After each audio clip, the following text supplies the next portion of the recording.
Hello guys, how are you? Hope you all are doing well. Today I am back with one of the most interesting video. In this video tutorial guys, we will learn how to remove your Remember Instagram account from your Android device. So for this guys, first you need to open the Instagram app on your phone like this. After this guys, in the bottom right side corner you can get your profile icon. Just tap on it. Okay.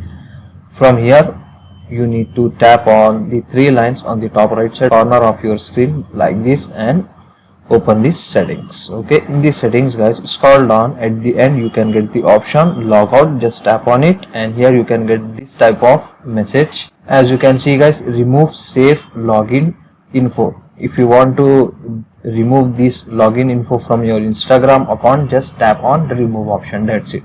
So this is the very easy and very simple method to remove the Remember account on your Instagram account. So that's it for today guys, a short and very simple video. Hope you enjoy this. If you enjoy, please guys don't go back without like, share and subscribe to our channel. Thank you very much.